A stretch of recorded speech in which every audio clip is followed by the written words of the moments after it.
पूर्व केंद्रीय मंत्री एवं राष्ट्रीय लोक जनशक्ति पार्टी के राष्ट्रीय अध्यक्ष पशुपति कुमार पारस मोतिहारी पहुंचे, जहां पार्टी नेताओं व कार्यकर्ताओं ने उनका फूल, माला, बुके व विशालकाय माले से उनका भव्य स्वागत किया।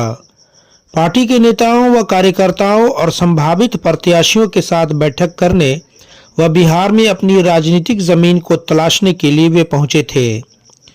वहीं पशुपति कुमार पारस ने बिहार में शराबबंदी को विफल बताया।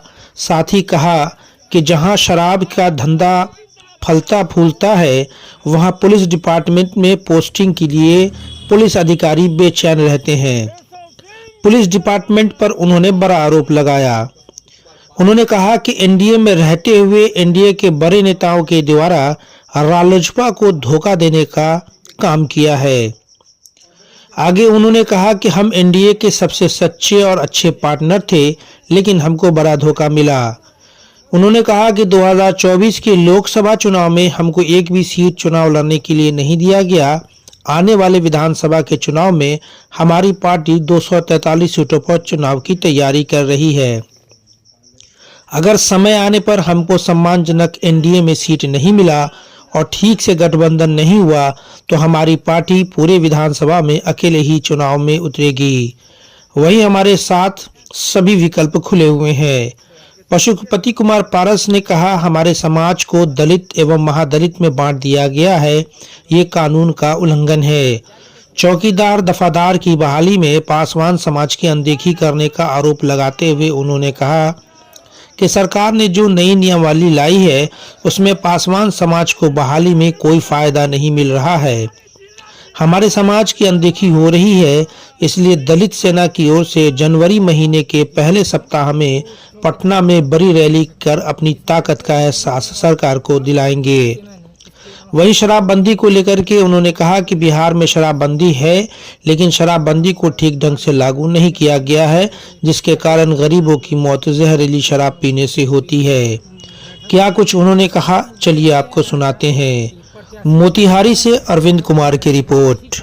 Doctor Nawaz dental, skin, hair and laser clinic Darbhanga. इस क्लिनिक में बाल झड़ना, डैंड्रफ, गंजापन, पिंपल, चेहरे पर झुर्रियां एवं दाग धब्बे, सफेद दाग के निशान, चोट के निशान, चेहरे पर कालापन सहित हेयर ट्रीटमेंट और दांतों का संपूर्ण इलाज होता है। हमारे 2 क्लिनिक है। पहला क्लिनिक नियर मिल्लत कॉलेज रहम खां दरभंगा और दूसरी clinic Gangwara near Mithila power mill Darbhanga. हजारों वर्ष पूर्व से चौकीदार दफादार संघ के जो लोग हैं, इवन के अंग्रेज जमाने से, मुगल के जमाने से भी एक जातिगत व्यवस्था थी। एक आसमान जाति के लोगों को चौकीदारी में रखा जाता था 100 में 100%। नीतीश कुमार की सरकार है, ये चौकीदार दफादार की सेवा को समाप्त करने जा रहे हैं। मतलब जो आरक्षण है उसमें समान जाति के लोगों को भर्ती करने की बात हुई। ये अभी हैं हम जब एनडीए में नहीं रहेंगे तो हम विधिवत घोषणा कर देंगे कि हम एनडीए में नहीं हैं, लेकिन अभी हम एनडीए में हैं। हमारी पार्टी का संगठन अभी गांव की ओर हम लोग नारा दिए हैं, गांव की ओर चलेंगे। और अभी हम अपने पार्टी के संगठन को 243 सीट पर जिला जिला में घूम कर संगठन को तैयार कर रहे हैं।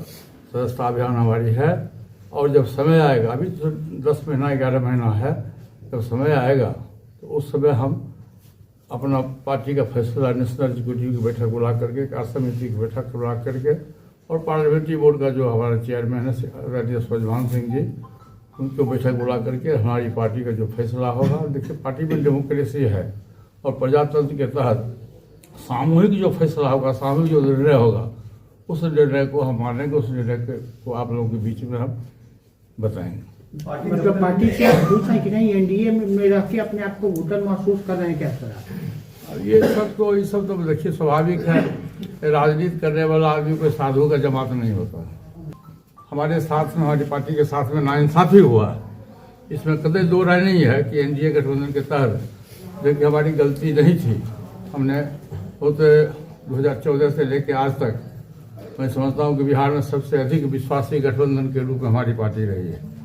लेकिन हमारे साथ में आप कह सकते हैं कि नाइंसाफी हुआ, हमारे दल के साथ में नाइंसाफी हुआ, फिर भी हम राष्ट्र हित में, देश के हित में जब लोकसभा का चुनाव हुआ हमारी पार्टी का फैसला था कि हम राष्ट्र हित में और देश हित में आदरणीय नरेंद्र मोदी जी के नेतृत्व में तीसरी बार सरकार बने और हम लोगों ने पूरी ईमानदारी से एनडीए गठबंधन के उम्मीदवार को जिताने का काम किया। 25 में नीतीश जी को मुख्यमंत्री बनाइएगा। देखिए 25 आने दीजिए, 25 आने में अभी साल भर समय है, उस समय कौन सी राजनीति होगी, क्या होगा नहीं होगा, ये अभी हम नहीं कर सकते। 25 आने में मात्र 1 महीने का समय हैं? चुनाव 25 नहीं बात इसका मतलब चुनाव होता है। अक्टूबर और आप नवंबर अपनी पार्टी के या बिहार में जो तैयारी कर रहे हैं, क्या एनडीए के साथ लड़ेंगे या मैंने आपसे कहा कि हमारी तैयारी 243 सीट पर है। उस समय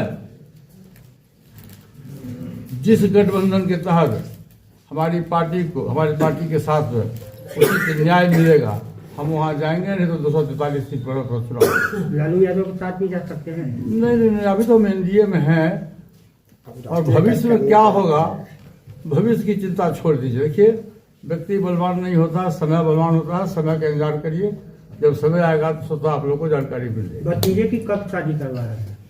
ये तो भतीजा से पूछिए।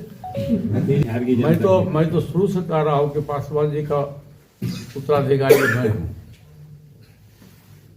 और हम 3 भाई थे, सभी लोगों को पता है 3 भाई थे, जितने भी लोग राजनीति करने वाले आदमी हैं सबको पता है कि हम 3 भाई थे और हमारे तीनों भाई में जो प्यार मोहब्बत था मैं समझता हूँ कि राम लक्ष्मण भरत की जोड़ी थी।